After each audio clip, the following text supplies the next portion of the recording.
welcome to episode 6 of the Ed Factor. Today we're going to be looking at the album Peace of Mind from 1983. 1983's Peace of Mind. Iron Maiden's fourth studio album. Fourth studio album. We're picking up from our last episode, which was a deep dive on the Number of the Beast. We really hope you enjoyed that as much as we enjoyed making it. Yep, we got some great feedback. A lot of people voting on our Twitter feed. We were asking what's your favourite track of Number of the Beast. Yep. So we had over 2,500 replies. So thank you very much, everybody out there in Maidenland. Yeah. And the winner was? Hallowed by the Name. Yep. And you can't argue with that at all. Can't argue with that. No. No. I suppose no great surprise. No. But there was, I think, it gave you a clear snapshot of just of what songs were the most popular in that album, and there's a lot of love for basically most tracks. Yeah, there are. There was quite a lot of people said for about Children of the Damned as well. Yeah, The Prisoner got a lot of a lot of love as well as Number of the Beast, Run to the Hills. Yeah, the standard tracks. The standard, and surprisingly, there was some people who actually piped up and supported what we said, which was that Invaders rocks. Yeah, So, exactly. Yeah, that's true. Yeah. So Because it does. Because it does. I mean, Maiden plus Vikings equals awesome. Of course it does. Absolutely. So thank you everyone for your feedback, and it's good to kind of speak to people, and it is. It's great. It is. There's a real community out there, and we love you all for getting in touch with us. yeah. We're a few weeks into this project, and it's been absolutely overwhelming. Yeah. The feedback that we've got, it's fantastic. And from Supports all over me. the world as well. So Yep. So continue to spread the word. Spread the word, folks. Comment and all that kind of good stuff. So I think, Chris, probably our previous episodes, tours and albums have overlapped. Events with the band had huge impacts on the album. I don't think we need to set much of a scene this not time. really. No. We've had the Beast on the Road tour, massive tour. Yep. And we now, I suppose the thing we really should start with is Clive and the introduction of Michael Henry McBrien here. Otherwise known as Nico? Yes. No, do you know why he's called Nico, Andy? Go on, I'll allow you to tell. He's called Nico after his teddy bear, which was called Nicholas. There you are. There you go. And there's another interesting thing about Nico. Well, it's interesting for me, which... I know exactly what you're going to say. What am I going to say? No, there you go. I share a birthday with Nico me. McBrien. We're both born on the 5th of June. So And I have heard that every birthday for about 25 years. I love that. I love that. What a cool thing. So yeah, we'll kick off with December 82 is the end of Beast of the Road tour, and Clive Burr's asked to leave the band. I think it's kind of cited as lifestyle impinging on his performance type thing. Some difficulties as well, maybe, as I'm not sure, but Nico did step in for Clive whenever Clive's dad sadly passed away during the tour, and Nico sat in. So there was personal problems and family problems there as well. I actually listened to an interview, a radio interview with Bruce from 1983. Right. And he cited that there was some family issues and personal issues and stuff going on with Clive, and towards the end of the tour he had these problems, and there became a couple of clashes within the band, and things started getting a bit difficult. So there was a thing I read about his luggage was a big problem on the tour bus. Right. He had loads and loads of luggage, apparently. Right. Drummer luggage. Well, obviously, carrying a kit around. Yeah, drummers have more luggage. Exactly, but apparently it was it rankled a bit. I suppose I think they were trying to obviously save money on the tour. If you're fitting it in buses or vans, I can't quite remember. I think it's buses, isn't it, in the Beast in the Road? Yeah. But I suppose all that space being taken up by somebody's luggage, and as in you're sleeping on top of it. I definitely read about luggage. Yeah, right. So, yeah, that's odd because then they go and hire a guy who has an 108-piece drum kit. Symbols. So yeah, right. No, that seems like an odd one, but I suppose look, whatever happened. I know, and Clive's past, you can't, I don't really want to sort of dwell on it, you know, it's one of those things, you can't really cast your own judgment on it because the guy hasn't been with us now for quite some time, Yeah, you know, and yeah. And he was brilliant, and we have already in previous episodes bigged him up incredibly. He was a fantastic drummer. And on that point, just you saying, in Run to the Hills, Mick Wall, the autobiography, Mick Wall the author makes the point that he contacted Clive Burr. He was still alive then. This was written in 98, I think. Yeah. And he never got a reply. And he said it's a real shame because I just wanted to hear his side of the story.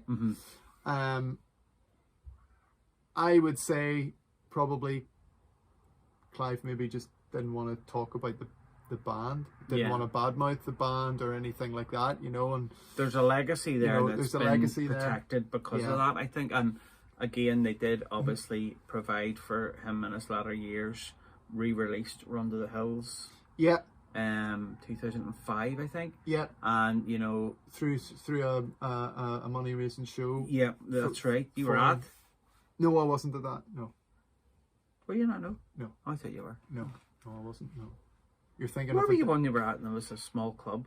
That was in London before Rock and Rio on the Brave New World tour, where they did a little secret gig. And they played Out of the Silent Planet, and you put the phone out. That's right. I rang you. I rang me. That's right. Played the Fallen Angel and Out of the Silent Planet.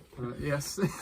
Sorry. Remember that? Sorry, we're off. We haven't really discussed today. We usually have a 5-minute discussion before we get started, and we didn't today. I haven't. But yes, look, we're just fresh. Keeping it fresh. I suppose just pay tribute to Clive. I think absolutely. Everyone from the Maiden camp has said since his passing, and I think most fans would agree, his contribution to Maiden was huge. It was, absolutely. 3 albums, brilliant drummer, great feel, and great influence actually. I know Dave Lombardo from Slayer said that Clive Burr was one of the big inspiration. That hi-hat work was real inspiration to especially him. In Killers, and an influence on him. And like Dave Lombardo's, you know, is he not probably the best metal drummer in the world? I don't know. You know, what a drummer. And he holds Clive Burr as one of his kind of, you know, go-to idols. So that says it all. It does. That kind of says it all. So, but this chap, Nico, was brought in as a replacement. What a drummer. Unreal. Unreal. I suppose what a personality. What a personality as Probably like a tidal wave, I would describe him. If you could describe him as something.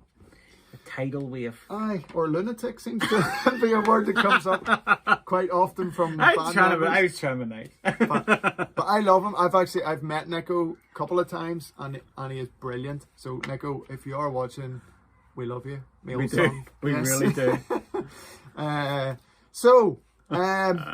Nico's brought in and the band going right in Jersey. That's all in the early days video, and basically take over the hotel and and they, sounds like a fantastic time. It sounds like a brilliant time. They really write their material there and stuff, and this time they pretty much start. They put an album out and do a tour. Whether the other albums, as we're saying, there's a bit of crossover. So I think we could almost just actually start talking about the album. Absolutely, no problem. And we're better than Nico's feet. Where Eagles Dare. Absolutely. Nico introduces himself. Pretty much. And sets the standard for the album and the albums to come. Yep. Absolutely phenomenal intro. Phenomenal intro, which Bruce in... You have to do it Nico style, yeah. I think Nico just goes off and he does the whole song anytime he talks about it. I think Bruce says in What Does This Button Do? That have to claim responsibility, or at least part of the credit for the intro of Where Eagles Dare. Do you know what I'm going to say about this? No. So he said to Nico, we need something like the start of Highway Star, Cozy Pal. Oh, yeah. There's a big kind of drum roll there. Ian Pace drummer. Maybe it was. Maybe it was. It may stand corrected. Okay. Why did I think it was Cozy Pal Rainbow? Right. Okay. I'm getting my. Yeah, you're alright. Don't worry. I'm getting my. Oh, you've pulled me up many a time before. My Blackmore mixed up, am I? Yes. Ian Pace then. So something like that. Cracking song. Love it. Deep Purple are amazing. Yeah, and there's a cool drum roll at the start of that. There is. Is that off Machine Head? I couldn't 100% say that is off. I think it is. Because it was produced by Martin Birch. Yeah, if it is, it must be. Yeah. But yeah, that was in the discussion, and some other song which I can't remember the name of. He says, there's this other song which there's a great drum roll out, and Nico turned around and goes, "Yeah, I know, because that was me." I can't remember. Oh, it wasn't this. What do you call the band? Streetwalkers? He was in. Aye, it might have been that. Worth a look at on YouTube. I looked at them and I looked at Trust. Mm-hmm. The Streetwalkers were mad brilliant. Right? Yeah. Never heard them. No, they're not anything like Maiden at all, nor are Trust really, but you can hear, more so in Trust, but you can hear Maiden drums in them. Right, you can hear Nico. Yeah, you can hear Nico. You know, obviously, the Streetwalkers are 70, I think he played with them to 77. There's a brilliant video, you'll get it if you look hard on YouTube, of them playing a few tunes, but more like funk more. Right, okay. Yeah, like a mid-70s sort of jam band sort of vibe. Well, I'd say Nico can play it all. So, oh yeah, and like same guy, smiling, enjoying himself quite clearly. Loves it, doesn't he? But a fantastic band, brilliant musically, like really, nearly going on avant-garde places. I thought, my God, these guys are fab. Right, Right. But then I looked at Trust. Did you ever look at Trust? No, I didn't. Which were a French band that Nico. Trust are a French band. And looking at he played with them, I think, for a few years, and they started off quite punk, like kind of like Maiden in a way. They started off quite punky. Well, we've had that discussion before. Trust were more punk, more political. And then there's a great live video from Rock Palace from '83, I want to say. No, 82, because he joined 83. And it's on YouTube, and they're just basic metalers, metal. And you turn in the camera. Just you could just see them. Yeah. And they were good, they were good. They're not Maiden, of course, but they're worth a look. Cool. A real powerhouse of a guy, obviously. He's a big, imposing guy, isn't he? Like, Nico? Yeah. He is. I mean, he's, he's the only member of the band who's over 6 foot. Yeah. Yeah, he's a big guy. Yeah. The rest of them are quite small. Yeah, they are. But I'm quite small, so I feel at one with them. I feel at one with Nico, actually. Because you share his birthday and you're tall. Yes. But, yeah, Where Eagles Dare. Yep. Great tune. What a song. And Nico announces himself. What comes across to me straight away is, my God, there's something different. It's more complex. Yeah, it is. And I think that's Nico adds that. And that's not disrespectful to Clive's drumming. It's just Nico has a different style. It's just different. That I think he locks in with Steve. Yeah. Perfectly. A lot more use of the ride cymbal rather than the hi-hat. Yeah.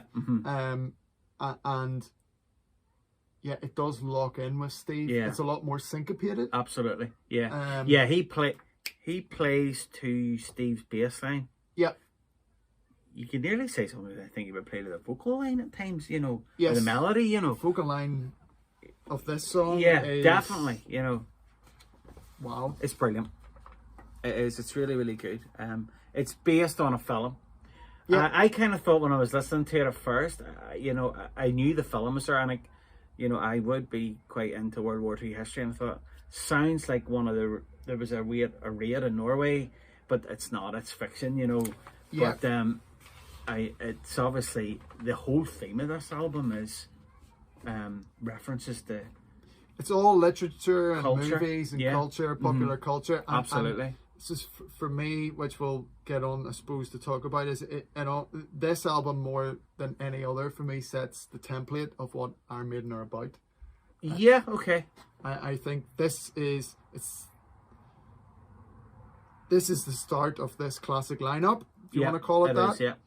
Nico's the last piece of the jigsaw. He is. And for me, the songwriting, I mean, there's a confidence and a boldness. The guitars sound like they're roaring on this. Mm-hmm. And Adrian and Dave are just, they're so tight. Yeah. Mm-hmm. Nico's pounding away.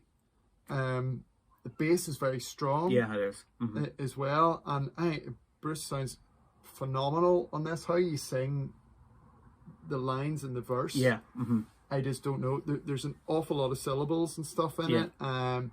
You know, it's amazing. And it is based in the 1968 film with Richard Burton and Clint Eastwood. And it's a World War II film in which their characters are both have to parachute into special operations thing. Yeah, to the German Alps. Rescue a captured general, isn't it? Yeah, general. And it's he's captured on a mountain fortress, and the only way to get there is to be parachuted in and then go up on a cable car. Yeah, or there's a something famous like that. fight on top of a cable car thing, and it's been yeah. parodied in movies. Remember, as much as it's been celebrated, I think. Yeah. But a great track, a great brilliant, track. and they start the new tour with it as well, which is.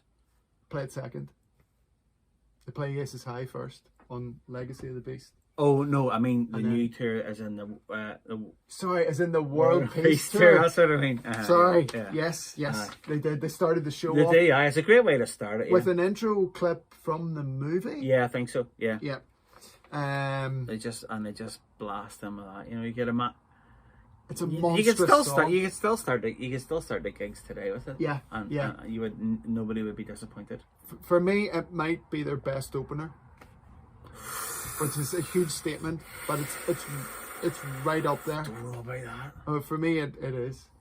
It is. But you're just gonna see what my opinion of this album is. Yeah, we haven't discussed this. You see, this is going to be. I think I know what your opinion is about this because I've known you for so long. I think I know what your opinion is. Yeah, this album. The guitar solo in this song is awesome as well, and I love the interplay with the gunfire. Yes. No, I think it's a bit long. No, I think it's cool. You think the song's a bit long? I have to say, getting my stall out early, I think there are parts of this. This would be a far better 40-minute album than a 45-minute album. Okay. I know. I disagree, but there's a few parts in it that I think you could edit a little bit, or they could have edited it to be tighter. See, for me, this is Maiden making a step, taking the step. Nico's drumming just blows the doors off. Yeah, absolutely. I can't argue with that. Take a step into the more progressive area. And that's why the songs are longer. There's a confidence there, and they let the music breathe a bit more rather than being punch punch punch. And the likes of those solos, the solo in Where Eagles there. Can't fault the guitar at all. I think Adrian's playing his class, and I just love that interchange with the machine gun. I think it kind of has a real theatrical quality to it for me. It would be a bit I would drop out of it actually. I would keep the guitars, but I do like the song. Don't get me wrong, I love the song. And I would think, I'll talk about, as we sort of wrap up towards the end, I'll sort of, summarize it a bit better. But yeah, I always think Maiden are at their most bombastic by playing something shorter at the beginning in theatres. Okay, a short punch at the start of an album? Yeah. You mean an album opener? Yeah. Right, okay. No, I think that's a great opener. It's a great opener for a gig. But on an album, because you're going from that into another 6 minute plus tune. Yeah, so this is 6 minutes, 8 seconds, and then we're into, and it's, Where Eagles there's a Steve Harris composition. And then we're into the next track, Revelations, which is also, as you're saying, 6 minutes. I almost 7 minutes, actually. Yeah. I think it's a better song. I love this song. I love this song as well. I love this song. A lot of the things you've said about Where Eagles Dare, I would say, are more prevalent in Revelations. Okay.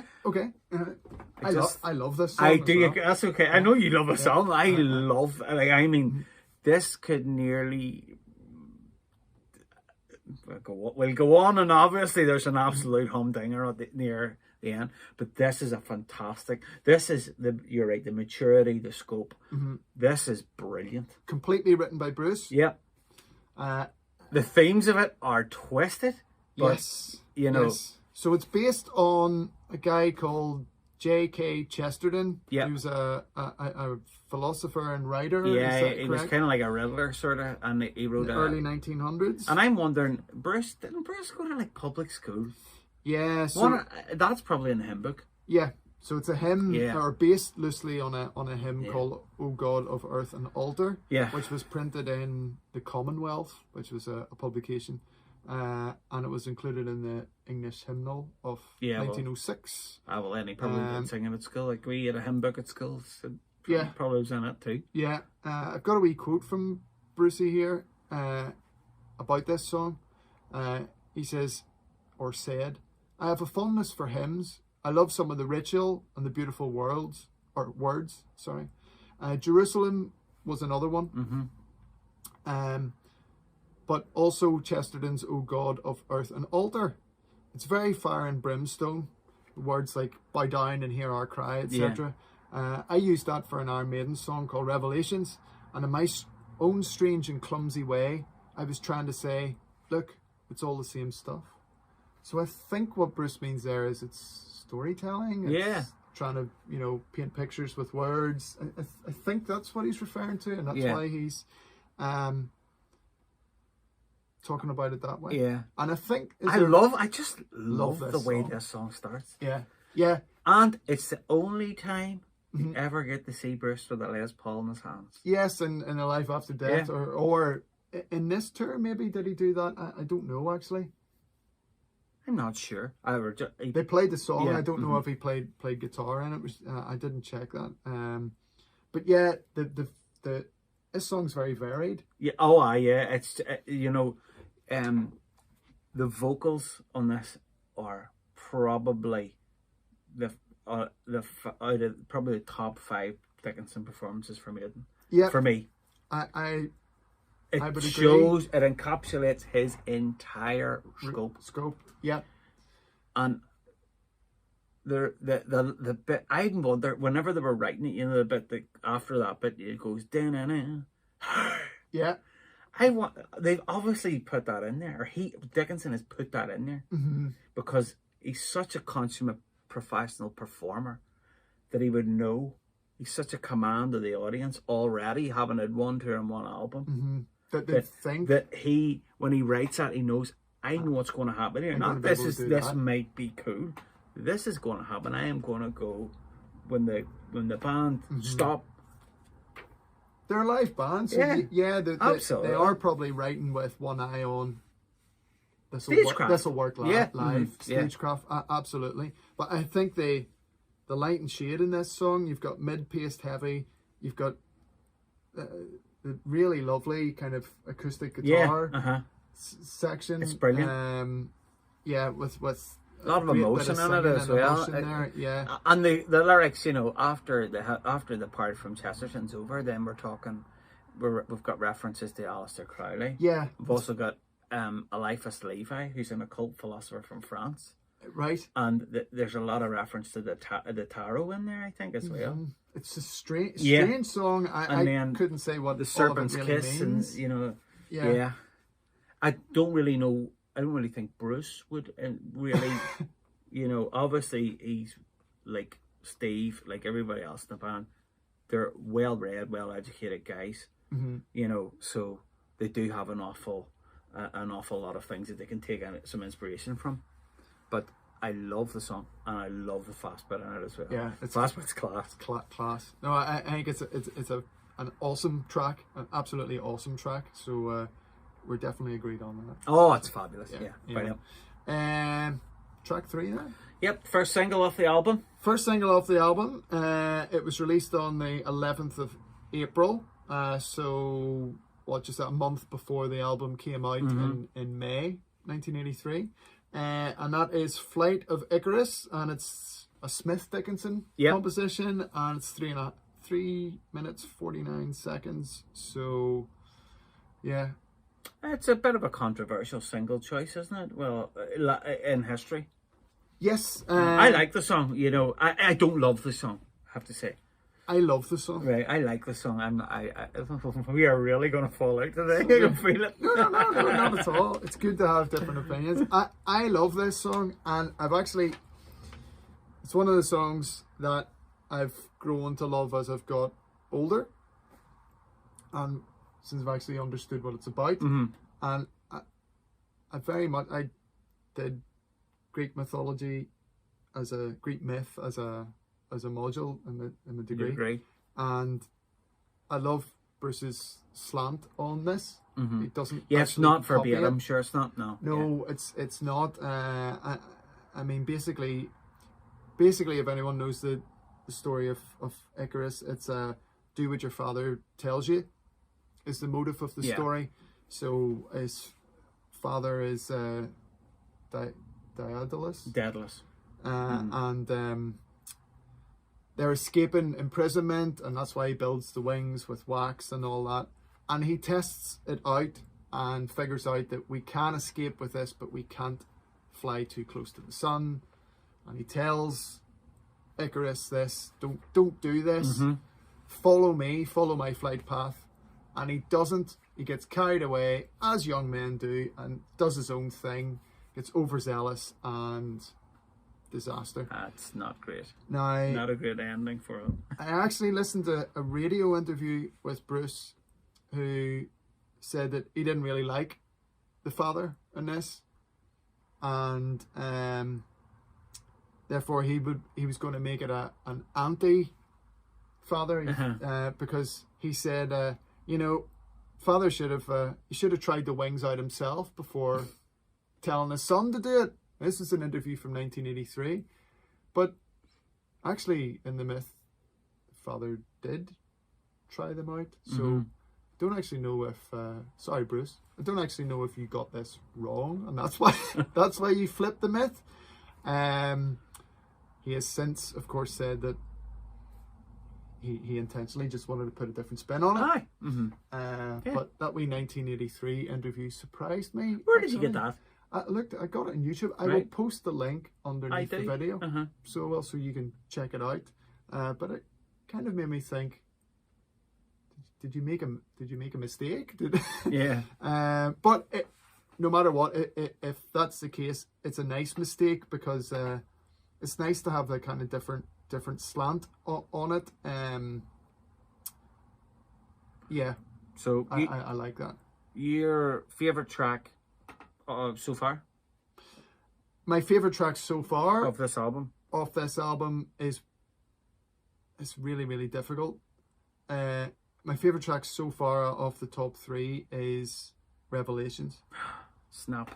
But Where Eagles Dare, the equilibrium has been is just a hair under it, okay. and Flight of Icarus is just. I do think it's an odd first single, because they weren't rushing this out like Run to the Hills, you know. I do think it's I do. We are obviously allowed to have a difference of opinion. There's about 4 or 5 better songs in this album, I think, than that too. Yeah. Now the reason, but Steve Harris didn't really particularly like it either. No, I think Steve Harris thought he liked the song, but he thought it was too slow. Yeah. It was the pace of the song, and he prefers and has always preferred it live. Yeah. Whether Bruce intentionally wanted to keep this slow because it would get American radio play. Yeah, well, that's what I read as well. And doing research, Yeah, and Bruce to this day would say, and I was right, because they did. It's one of the only times they did. Yep, number 8 in the Billboard. US Billboard, number 11 in the UK charts. So, and that was at a crucial time for the band. So, absolutely, no, fair enough. So I think that's the reason behind it. I like it, and I like the pace of it. One of the things which isn't kind of picked up on is Nico's drumming is really unconventional for him. There's parts of it that there's no actual hi-hat or ride cymbal being used. It's just snare and tom. Yeah. I kind of really I really like that. When you pick up on it, when I noticed it, I couldn't stop hearing that. Okay. It gives it a different kind of rumble, like, or something. Yeah. I don't know. There's something different than the usual conventional drumming. It provides a different, maybe a more, atmospheric sort of, vibe to the fact that you are taking flight with a pair of fake wings. Yeah, you know what I mean. Air travel is quite rumbly. It is quite rumbly. I also think Bruce's vocal performance on this is stunning. I think Bruce's vocal performance in the album is incredible. It is but I mean, the harmonies it's a huge chorus, and those harmonies are they're awesome. And the way he tells and narrates the whole story. Yeah. You're with him the whole way through it. For me, I am anyway. So I think it's a great song. So, anything else you want to say about Flight of Icarus? No, because again, it wouldn't be, again, one of my favourite cuts of the album. Okay. The next one is. I love the next one. Die With Your Boots On. I love this song. A Smith, Dickinson, Harrison composition, 5 minutes, 22 seconds. 5 minutes, 22 seconds. Brilliant riff. Yeah. Brilliant riff. Real groove. Yeah. Fantastic delivery the whole way through. And I love the message. The message of this song is, obviously there's Nostradamus as a theme in there. Yes, I've got that. Talking about the Frenchman, but this is 13. The Beast is Rising. One of the few. That's a nod to Nostradamus. One of the few. One of the few moments on the album where it gets you in the heart song. You know what I mean? There's no real story behind. There's no real story. You want to dive with your boots on. Get your boots on. Get down the front. Jump up and down. Lose your glasses. You know what I mean? Dive with your boots on. Get on with it. The song's about. It's kind of a never mind harbingers of doom. You always get people who are saying the world's going to end. Yeah, that's life's this or that. But just get on with it. Yeah, I think that's what the song is. And I think it's definitely a war terminology. Dying with your boots on. You're better off dying fighting than dying lying, sleeping, or cowering in a corner. Yes. So you get your boots on, you get it done. You could even have sporting analogy in there too, couldn't you? I think it's a fantastic song. I love it. It sounds really powerful. Yeah. There's one thing, and I know maybe you think I'm a bit down on the album in general. This is an epoch defining heavy metal album. I agree. It's great. I need to keep my powder dry at the end just a wee bit. But it's an epoch defining heavy metal album. It's a definite. For anybody who watches these and maybe is more of a latter-day Maiden fan, I'd say this is more of a grower than like a Number of the Beast or the first album, know. But possibly, yes. That's there are hanging points in this album which are great. Revelations and Dive Your Boots On are two entirely different songs. They both showcase Maiden. Brilliantly. I mean, Dive Your Boots On. I love some of the twin lead parts. I think Smith plays a very low end harmony with Dave Murray in a part, and it just the guitars are just growling. It sounds really, really big. It is. It's like standing in a jet engine. And you can just feel.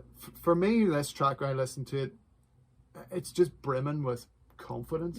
Just boldness and confidence. I just think it's like they're on fire. It's another one of those Paul Di'Anno could sing that really well too.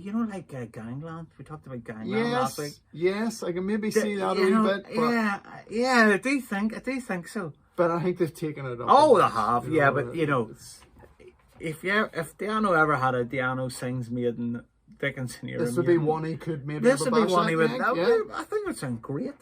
It's that street. There's a street aspect to it. I love it. It's great. Great track. Brilliant. I agree. And this is where things take a step up again. Next track, of course, should need is the no very introduction. first single I ever owned. The Trooper. The day I got Number of the Beast on 12-inch, shout out Uncle Ray. He also gave me the 7-inch of the Trooper. The Trooper. Which you know. Yes, I have a copy of it. No, it's my copy. It's your copy? Yeah. Yes. Which is I sold it to him a long time ago. I forgot that you sold me sold that. it, yeah. Back when we were young. I actually forgot that it was you sold me that. Yeah, that's mine. Class. Want it back. What? I'll have a steep price tag on I'm it. sure it will. It's an 83 original. It is too. I don't shoot me, but this is Maiden's greatest single. I it's hard to disagree with that. Certainly as a 4-minute something song. Yeah.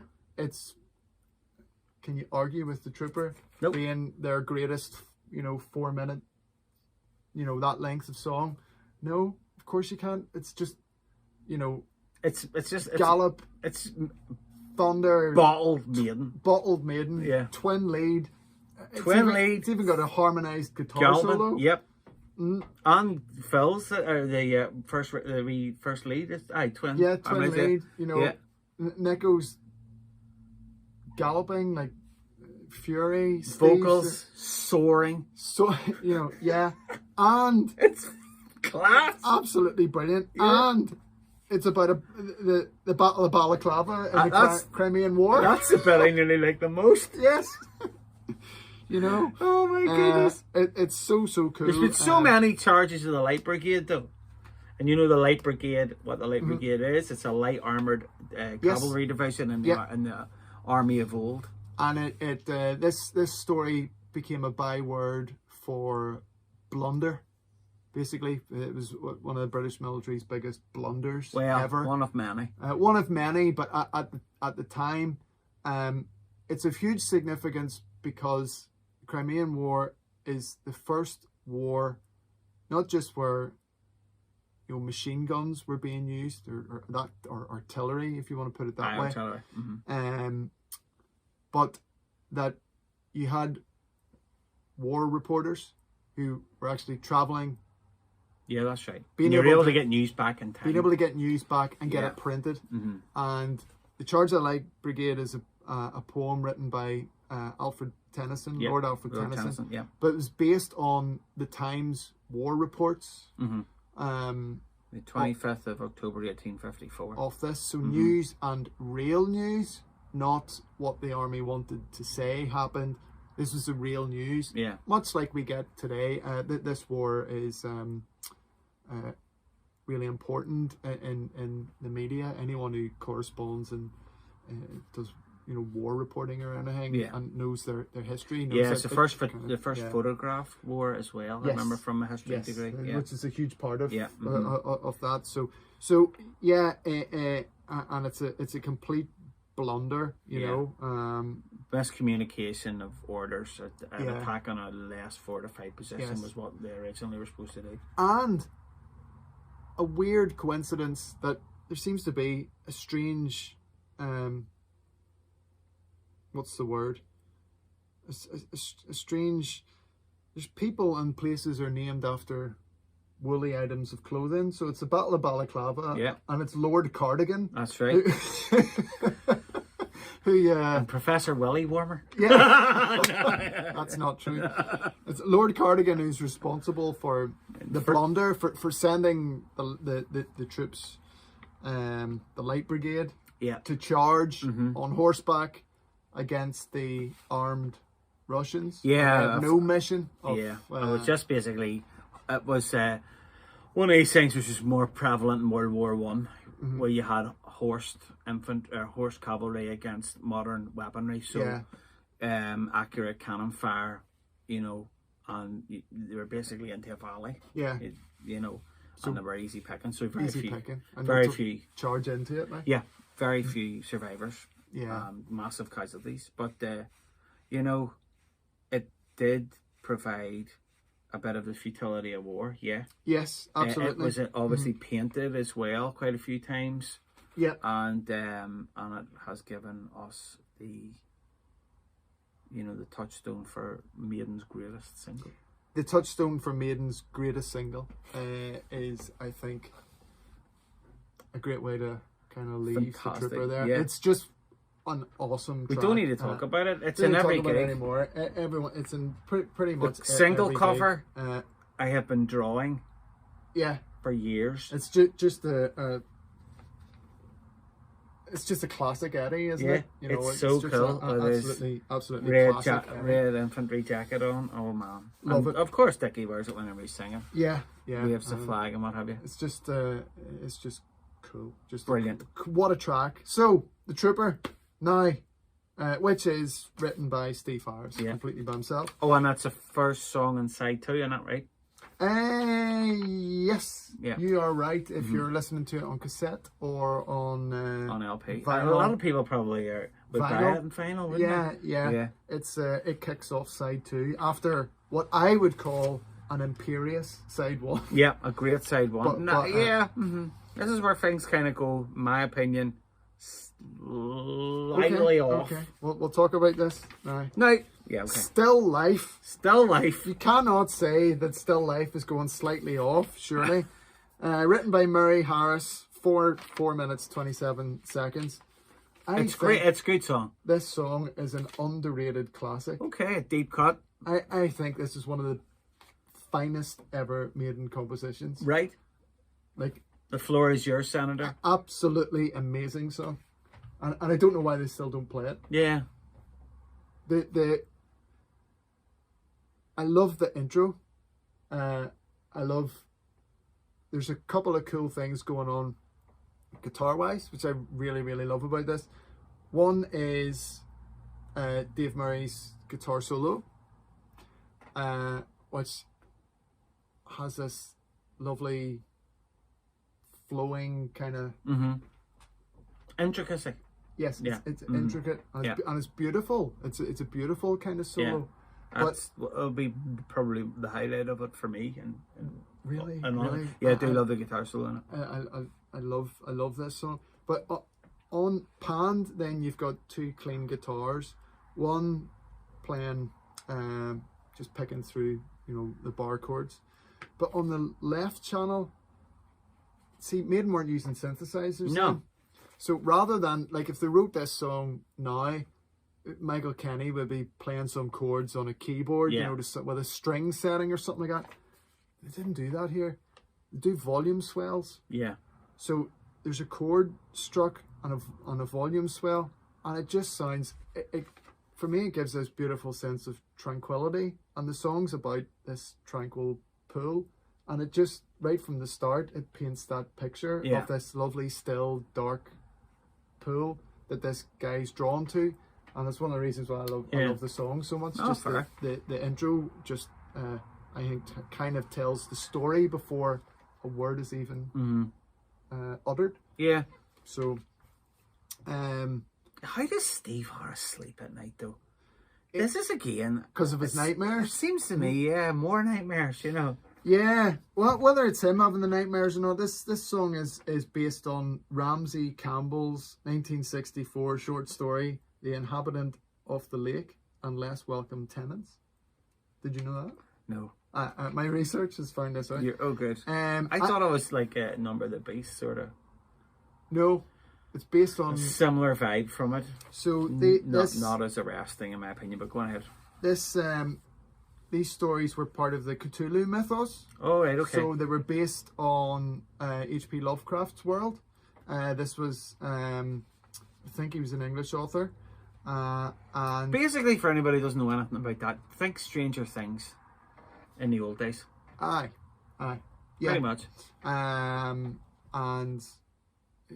I'm sure if you're a metal fan, you've heard of H.P. Lovecraft. I mean, Call of Cthulhu, Metallica, The Thing It Should Not Be, Metallica. There's probably loads of other bands have done that type of thing. But yeah, the lyrics are about, and the book is or the short story is about a man who sees spirits or beings in this lake that he is drawn to, and he becomes obsessed with it.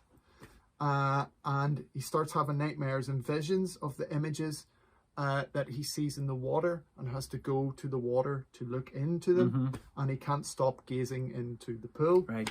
And eventually he becomes so crazed and insane by it that he jumps into it with his wife or female companion. Yes. They bring you too. So now I had to obviously look that up. I used to think the song was used to be based on the narcissist.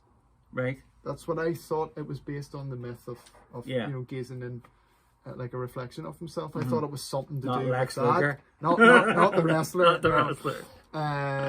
But I always thought it was. There's just something about this song. The guitars are so beefy and tight. Yeah. As well. I just love it. I think the chorus is class. The Nightmares bit. What about Nico's reverse message at the beginning? Yes. Thumbing their nose to the Americans and their satanic messages. And see, I jumped straight into the actual musical intro and overlooked that. Chris, you're totally right. Yeah, because obviously this was around the time where two Judas Priest fans had acted upon what they thought were messages saying "do it, do it," and when they played an album backwards, one of them died and the other one had horrendous life-changing injuries. I remember watching a program about it when I was in my teenage years, and I never forgot it. Yeah. And I think a lot of it was can't remember it was Tipper Gore, who was Al Gore's wife. Yes. Who was the vice president later with Bush, Bush Senior, and she set up the parental advisory stickers that we used to love getting. Any album that had that on it, we'd have bought it. In the 90s. Yes. But that was the whole reasoning behind that, you know. But then obviously, I know Nico has definitely said that, like it was just a mistake. He used to pretend to be Idi Amin. So he was a dictator, an African dictator. He used to do a voice impression of him. Well, I think some comedian did this. And you're right. An impression of the impression, as it were. Is that right? Yeah, and then they played it backwards as a bit of a. Yeah, I see in Japanese releases it got a track listing. This particular wee bit, I think it was called Fatur, I think is what it was called. I didn't know that. No. Okay. Cool. Weird, but you know, one of those wee things. A wee nugget. A wee. So this is just Maiden. Maiden would have been caught up in that. What you Absolutely. were talking about in America, look at the imagery. Yeah. So this was just them saying, "Don't be silly." Yeah, wise up. You know, and the message says it's backwards, and it says, "Can't remember." It's like don't meddle with things you don't understand. Yeah, something like that. Yeah. So, and there may even be a burp in it as well. Great. So there you are. Not the least bit surprised, Andy. Wouldn't surprise me either. I've never heard it the right way around, actually. So, but there you are. So, I think it's an absolutely fantastic track. I think it's just a brilliant song. It's a good song. I can't argue with you there, but it's okay. Fair enough. And I'll tell you one of the other things, or we'll save that to the end. I'll save it to the end. I want to talk about Quest for Fire. Okay, Quest for Fire. Which Flintstones, meet the Flintstones. Which is written by Steve Harris and is 3 minutes 40. 3 minutes 40. This could be shaved off. Save us. 3 minutes 40, and then you get your long 6-minute tracks, in my opinion. Where does this song go? Now, it's hilarious. I find it hilarious for the wrong reasons, in my opinion. Right, yes. Right? The storytelling in the song doesn't go anywhere. Okay. Right? In my opinion. What do they do with the fire? They look for the fire. When the embers die out, they go and look for more. But we don't find out whatever happens. That's probably true. And there wasn't a time when dinosaurs ruled the earth. Yes, you see, this is a common thing that I looked into this, right? And this has been written in Louder Sound and Metal Hammer or something like that there, you know, about what was Steve Harris thinking, there wasn't dinosaurs. This song is based on a movie called Quest for Fire. Have you seen it? I've read about it. Right. I know Ron Perlman's in it. It's crap. It's made in 1981. Now, it may very well be, but it's a prehistoric fantasy. Yeah, fair. Okay. That has dinosaurs in it. Yeah.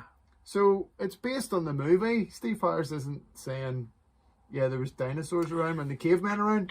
He's If writing about the they film. had a week to write this, I think it could have been a brilliant song. Now, don't get me musically. I like it. Musically, it is good. Musically, it's class. The first line, the you know, riff if is you're brilliant. drunk, you could sing it, no problem. And it's out of the entire album. This is the line that has been in. No, not quite. But it's been one of those lines that recurs in my head when you find yourself brushing teeth in the morning. You know, In a time when dinosaurs were... you know, you're like, yeah. Can not do it. I don't want to. I've been singing too many episodes, but yeah, it's good. It's okay. It's okay. I can't say anything more than that. You know? I'd say it is the weakest track on the album. Yeah. Okay. Good. But I do think there's some brilliant guitar work in it. Yeah, but there's brilliant guitar work all throughout this album. Yeah. You know, it doesn't make it. It doesn't. It's not an excuse to have it, in my opinion, on the album. Because it's good guitar work, because it's no better than any of the guitar work that we've heard so far. It's out of every album we've looked at now, we've looked at what, 35 tracks or so, whatever, 32 tracks, I can't remember. This is the weakest one of them all. It's got a cool chorus. I like the chorus. I think it sounds big. What would you take? Well, if you had to drop one out of the first 4 albums, this is the one I'd drop. If you had to drop one song from the first four albums? No. There's at least half of Killers I would drop first. Would you? Easily. No, I wouldn't. And I'd drop Gangland over this. Oh, dead man tell no tales, man. And I quite like Gangland, but I Murders think Off for Sale. There's something about this album. The time when dinosaurs ruled the earth. There's something about this album, the vibe of it. I think they just sound so bold and at it that you see, you know. But I'm running out of steam here. Right. Okay. So you're not. You're getting more. This is cool. Yeah. Yeah. I'm glad we didn't talk about this before we started. I am. I really genuinely am. Next track. Move on. Is Sun and Steel. Love this track. Brilliant song. Love it. Dickinson Smith. Yeah. 3 minutes, 25 seconds. The sign of things to come regarding good, nearly pop music vibe. It does have. It's a short, punchy, maybe. Yeah, but not in length. You know, in the structure of the chorus. I love the chorus. Yeah. It doesn't make any sense. I love it. But life is like a wheel, I suppose, if you think about it. Yeah. It is great. It is great. So it's about the samurai. Yeah, Miyamoto Musashi. Who, I think, did stuff to do with. So he was a samurai Ronin strategist. Yeah. Which I think. Senjutsu. I think there may. A link to. May be an influence there. On the beer that they've obviously produced with the brewery. Yes. But and the Way of the Warrior and all that stuff. And there was a book in the Book of the Five Rings. There's something to do with wheels, the Wheel of Dharma and the Wheel of Fortune in his philosophy or something like that. Correct me if I'm wrong. And Bruce also sings about the Wheel of Dharma and the Dark Side of Aquarius on Accident of Birth. So it's something. So I think that life is like a whale. That's what it's talking about. I maybe didn't look too deep into the lyrics. I just love the song. And life does. This is the one apart from it does. Life is like a whale. Apart from the Trooper and Revelations, this is my third favorite track. I think it's a great track. I love it. It's a great track. It is really good. Great guitar work. Again, and yeah, it's catchy and it's got that kind of upbeat kind of. Not really Maiden performed vibe. live though. I'm just looking at the track listing of this, the track listing from the tour. No, and I love the bit that goes towards the end before the last chorus. It's like an ascending thing. Yeah. I love that. Yeah, I think it's a great track. It is fab. It is. I just think it is. Yeah, punch the air. Great. Yeah. It's that's a cut there which doesn't get the credit it deserves. Yes. Smith Dickinson as a songwriting partnership to this day is fantastic. It's fantastic. And you know, there's it, and it's, you know, it's toddler stage, you know, and it's cracking. Yes. Agreed. Yeah. And we will then move on from Sun and Steel. From Sun and Steel to, you just said that it was a track that doesn't get the love that it deserves.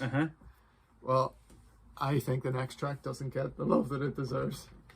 I quite like this song myself. To Tame a Land, yeah, or June. June, as it should have been called. And Frank Herbert. I think if this song, we'll just set the scene for anyone who doesn't know. So it's based on the novel June by Frank Herbert, and the song was going to be called June, and it was going to have some spoken word from the book at the front, a la Alexander the Great. Yeah.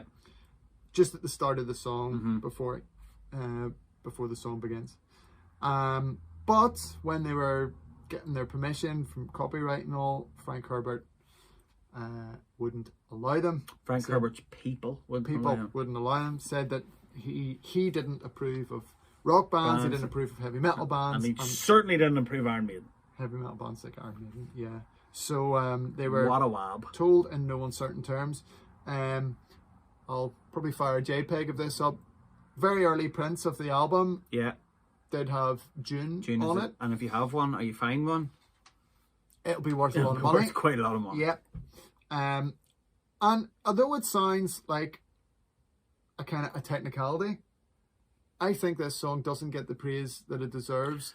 If it had been actually called June and had the spoken word, for some reason it would have got a lot more love. I think it would also have sold a lot more albums. I'll tell you why. Yeah. This is 83.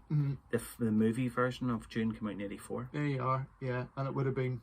Yeah, the first movie version. There's a movie version we're currently waiting on. It's been ready to go. Should have come out last October. Yeah. Denis Villeneuve. And it's coming out later this year. Yeah, supposedly. It should be very good. Yeah. You know, but if you've read June. Yes. Right. So, you know, set the scene, political struggles, more different families, a planet where survival is extremely difficult. Yep, and there's a spice. And a spice that is, you know, with unquestionable value in the planet's surface. Because there's no water. Yeah. Yeah, it's a long time since I've read it, I have to say. Still sits and Fremen and sandworms. Yes. And, you know, your body water. Jafar. Yeah. And there's it's very Paul complicated. Atreides. There's a lot of politics in it. So it's kind of like a political sci-fi, you know, on a desert planet type thing.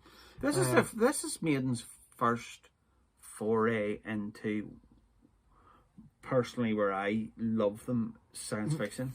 Yes, so this is into... Which is why I like this track a lot, you know. Yeah, I love this track. I think they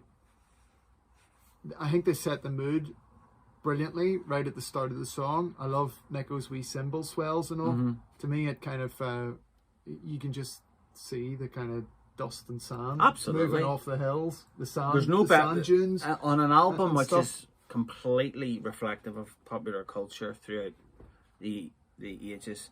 This is the best example of it on the album, I think. I think this is... They're already good epic. at painting pictures. This is an epic in every sense of the word. It's an epic in every sense of the word. I would have loved a little spoken bit just at the start with the sound of wind or something. Yeah. I just would put wind on it at the front. That's probably what Go outside when it's windy and listen to it for 30 seconds, then push play. And read a bit of the book to yourself in a posh English accent or Stand in some sand. Go find Sting. Sting was in the film in 1984. Just would it, yes. Just would have added the cherry on the cake, that, you know, to add the atmosphere. Yeah. But I love the storytelling through the song, but it's heavy, this. It is. And there's a great shift of gears. There's good movement throughout the song. Yeah. In the different parts. And Bruce's singing is absolutely phenomenal. Off the scale. I think in this. There's some huge notes, big high notes. And they're sung with such power. I think it's just awesome. I just love this song. I hate saying this because you know I love you, Andy. Yes. And I do really love the track. I'm ready for this. I just don't really get... I think it ends on a whimper. Okay. The ending of the track, it doesn't even fade. It just ends. It ends and I'm thinking, oh, it's over. I could have done with another 2 or 3 minutes of that. It goes in, it plays the quiet bit again from Yeah. the intro. I know. After a kind of, see, I think that there's like a twin lead bit that leads into that. That for me, it always kind of sounds like it's winding down Do to you? the end of the song. Okay. Yeah, Like a bell curve. yeah, yeah. You know that. That bit, Yeah. and it kind of shifts through. That sounds like a wind. I down wanted to me. a massive, for the end of the album, Mhm. I wanted it to be like a, Something huge. that's what I wanted. I don't Or know. I could have, I or like it. literally I could have listened to it on, that could have been 10 minutes long, that song. Don't get me wrong, I do love that song. I do love it. The Timbaland's great. It's definitely a highlight on the album. It's brilliant. As an ending to the album, and I said it already half an hour ago, whatever, this is a quintessential heavy metal album. If you're a heavy metal fan, you need this in your collection along with Number of the Beast. Absolutely. I just think there are parts of it which are, and that is one of the parts. The parts of it which just don't make it as complete an album, in my opinion, than Number of the Beast. But that's one of them. But it's a fantastic track. Okay. I do love it. Okay. Well, no, I don't have an issue with the ending. I think it actually just smooths the album off beautifully. It makes me want to go back and listen Okay. to it again. And it's like Where the Wild Wind Blows does kind of same thing. It starts off quiet and it ends quiet. No, It it doesn't doesn't. even go there. I love that song. Yeah. That's one of my favourites. And it does the same thing though. Yeah, but it's got wind on It has wind on it. You see. Imagine saying that now. We could go on another hour here. This is where Nico's gone. This. I know. There's a. Well, you know? it's just my opinion. I just think it. You think I'm wrong, but it's No. Look, the beauty of this is and music is that everyone has their own opinion, and there's no right, and there's no wrong, dude. So. All good. So yes, No, it's good. yes. So no, there is no right, no wrong.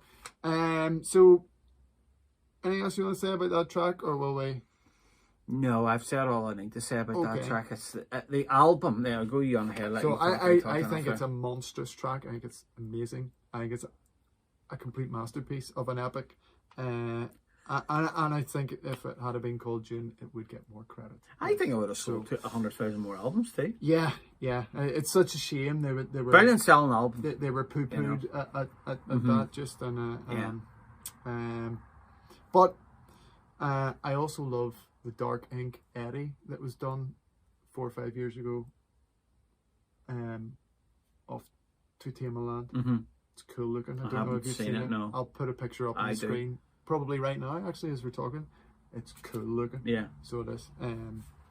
Really, really cool. But anyway, look, we will have a brief look at the World Peace Tour, just the set list. Okay. And then we'll give our final kind of thoughts and feedback and scores on the album.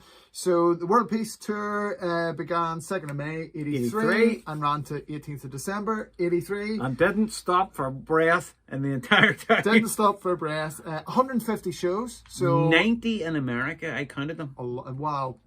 I think Bruce said in his book that it was a shorter tour than Beast on the Road, the Number of the Beast. But that's because they took the gamble of playing bigger places. So they played like Madison Square Garden and stuff. I have it there. 4 nights at the Hammersmith Odeon as well. 4 in a row. There you are. So and also, they don't seem to have played with much support. No, just the whole way through the tour. So, that's a hell of a show. Yeah. And if you look at America as well, they would have been playing obviously with Kiss. Not on the Beast Tour, is not right. It's on the Killers Tour. On the Killers Tour. Yeah. But going back to America, and this time they're playing football stadiums, arenas. They're headlining. They're headlining.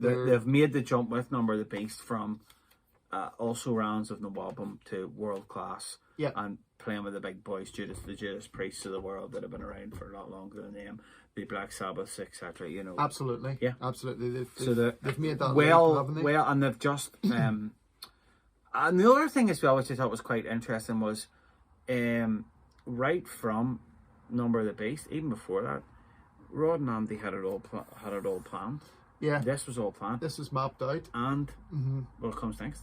I know. It was all planned as well, which is quite incredible. Regarding planning, yeah, like you couldn't do that these days. No, there's no way. I don't know. It's a feat to everybody who was involved with that, from the person that sells the t-shirts to Rod Smallwood. To have had the vision, and to have planned this, and to have kept to it. Yeah, and it stuck to it, and the band members, yeah.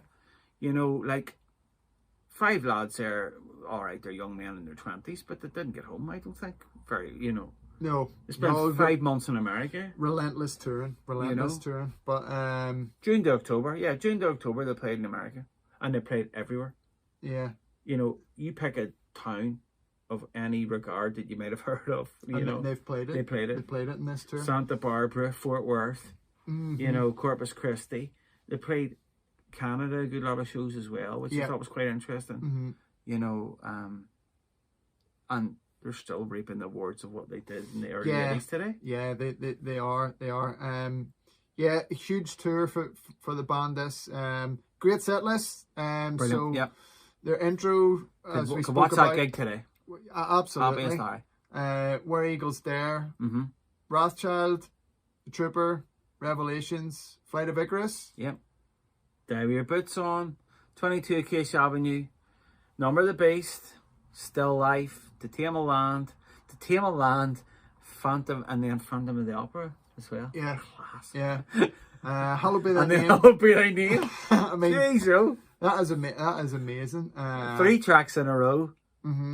Though, interestingly, Still Life and Phantom of the Opera both dropped from June. So they only played those on the European sort of, an early American. Don't know why, but. So, but that would have been amazing seeing To Tame a Land, Phantom of the Opera, and Hallowed by Thy Name all in a row. One after the other. Awesome. Then Iron Maiden, Run to the Hills, Sanctuary, Drifter. Yeah. And Prowler, which was also dropped from the 12th of June. So, it's a hell of a set list. Great set list. Great set list. So, very like, I suppose, the early days tour as well, reflective, isn't it? Well, early days tour, that was what, 2005. There's a lot of Peace of Mind played on it. 2005. Yeah. Yeah. It's quite reflective of it, you know, same kind of set list. It is. It's not too identical. Far off it. Yeah, no. I just remember that was a great gig, and I'll never forget that gig in Dublin. Brilliant gig. So that would have been a great show. And I think they had just what we will maybe just pop in here, because it's easier for me to edit if we do it all in one go, because I can put all the pictures up. Cool. Is the Eddies from this era. Oh yeah, absolutely fabulous. So some brilliant work. Obviously the album cover, which is awesome. It is indeed. Eddie in the Padded Cell. He's up here.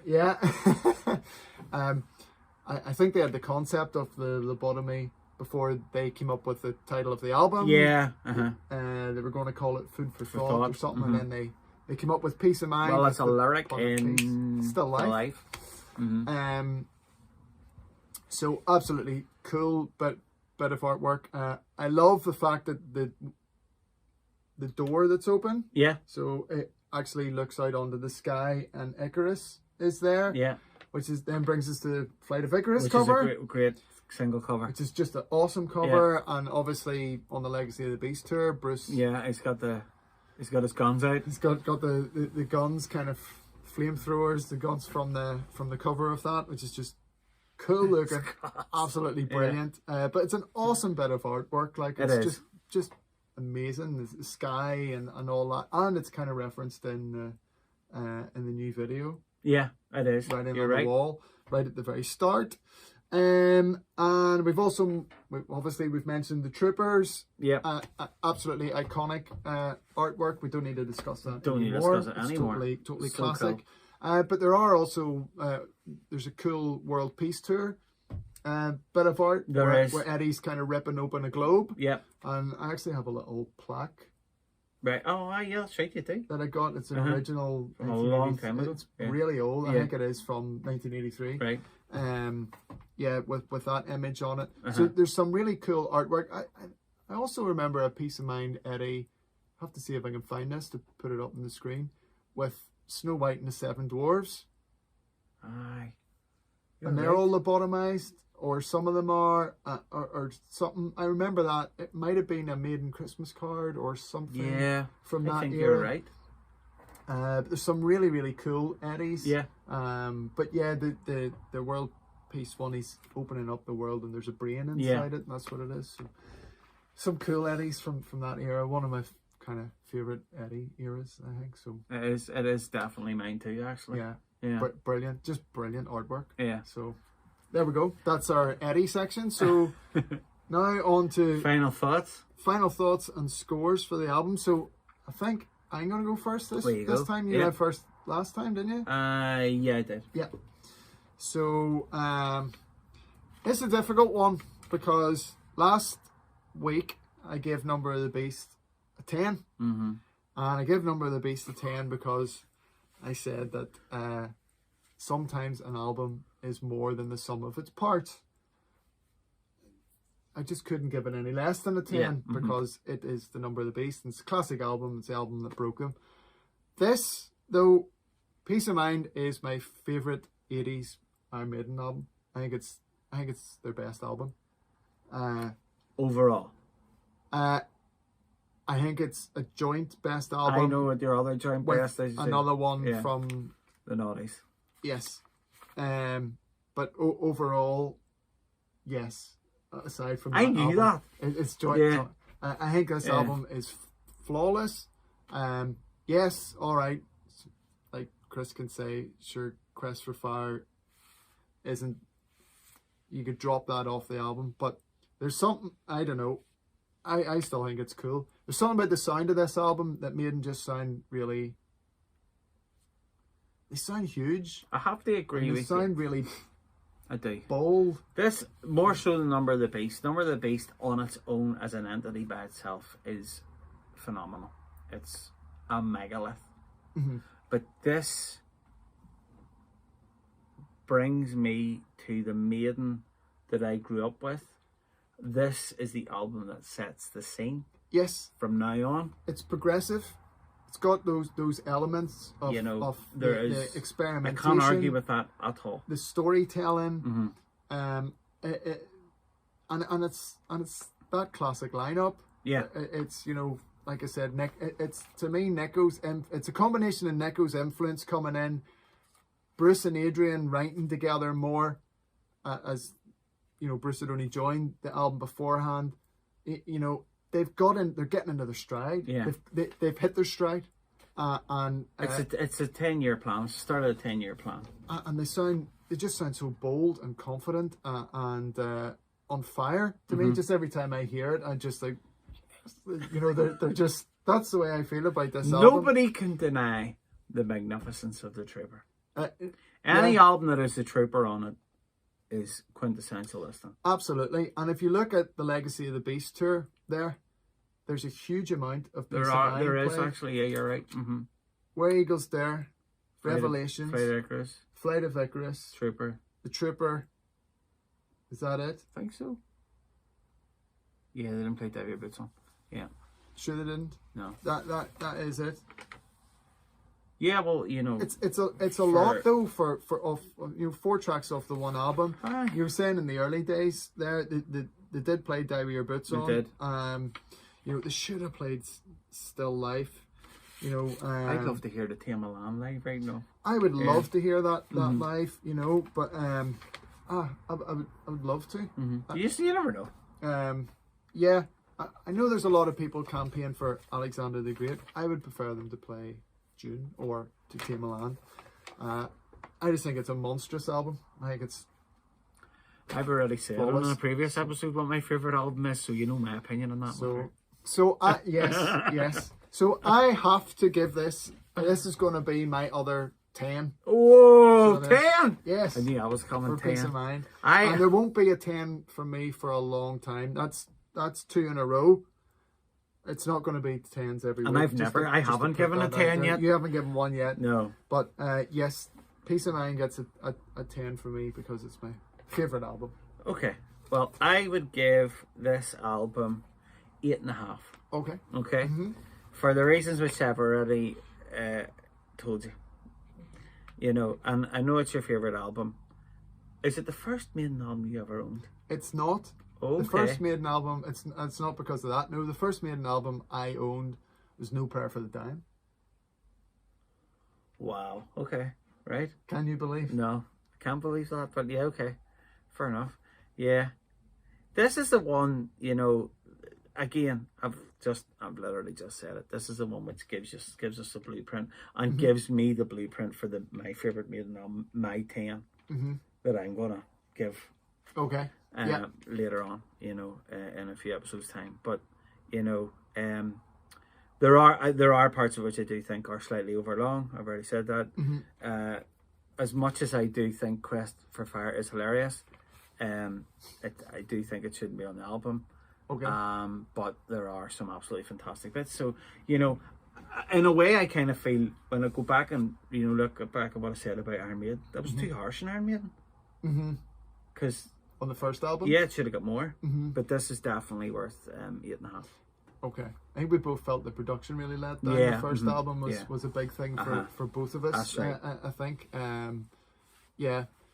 Okay, so 18.5. That's going to be a hard one to work out. 9.75, I think. Is that not right? Is that right? You're the... I'm a Maslow, so flip, hold on. 18.5, 9. 9.25. 9.25. So the Ed Factor score overall is 9.25. 9.25. That is still That's a real high rating. It's still a really high rating. It is. And I would say that's in keeping with... That's where it should be. Favourite track of the album? Before we go. It has to be... Well, it probably has to be the Trooper. But To Tame a Land aside from the Trooper. Okay. I would say the Trooper and Revelations. Okay. Great. So that's our favourite tracks of the album. Tracks of the album, yeah. If you were to make a Maiden mixtape, we'll talk about that in another episode, but there's quite a few I would put on it from this album. If you were to do like a, you know, 2 tracks from each album or something, that'd be a cool thing to do. I think it's a really, really strong album. I also think it's an album that anytime you see the band speak about this album, Steve has said that this album, at least up to that point, was for him their strongest. That's right. Not only just a little bit, but by far. Yeah, that's right. He says that out of those first and it's very albums, influential, not just in, you know, it's a very influential right across the board going forward. Yeah. It really is. I mean, and he's Mr. Iron Maiden. For him, it's, and I think anytime he talks about it since, he thinks it's really one of their strongest. I know Bruce has referenced it as one of their finest pieces of work. Yeah. And yet it's maybe not the one it's maybe not celebrated the way it deserves to be. I think a lot of kind of Maiden purists think it's awesome, but it's maybe not one of the ones that is often, it's always up near the top, but it's never the top of a you know, greatest album poll or whatever like that. I think it's a bit under the radar. Okay. For some reason, maybe it's because I definitely would maintain the more you listen to it, the better it gets. Yeah, it's a real headphones album. Yeah, as well. I think it's one for the headphones. Yeah, and prep, I think this is the album I listened to the most. And I did really enjoy it. Do you think he got into it more? I do, yeah. By doing I haven't this listened to it in a long time. A long time. Same with Killers, actually. I haven't listened to it in years.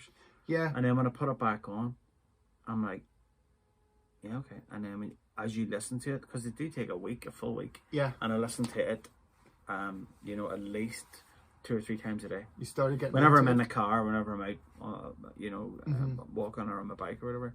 Yeah. But yeah. When I'm walking the dogs. Yeah. I'm listening to. Yeah. It would be one of the albums that I listen to the most, obviously, because it's my favorite. So I had no problem this week listening. It just reinforced everything I already thought about it. I did look at the lyrical content a wee bit more, though. So I did a bit of digging, and actually, there's a couple of tracks that I wasn't really sure what they were about. Very interesting, you know. It really is, you know. And again, it just lays a blueprint for what we have coming. next week and beyond. Yes. So more stories to tell and more facts to find out. More facts to find out. So, guys, thanks very much for listening, and let us know your thoughts. Yep. As please always, keep the support coming through social media. We absolutely love everything that you give us. Yep. Loving all the support. We take on everything that you say and are really heartened by the support that we've got so far. So, So thank you so much for everything, and we really hope you've enjoyed this episode. Next week will be Power Slave. Next week will be Power Slave. Yes, we'll be looking at the Mighty Power Slave album. I can't wait to look at this one. So we just take it up another notch. Well, you can't take it up from Peace of Mind, in my opinion. But we'll leave that till next week. This might go to 11. No. Guys, thanks very much. And thanks a million, everybody. We will see you. We'll see you next week. Take care, everybody. Bye. Up in arms. Bye-bye. Bye-bye.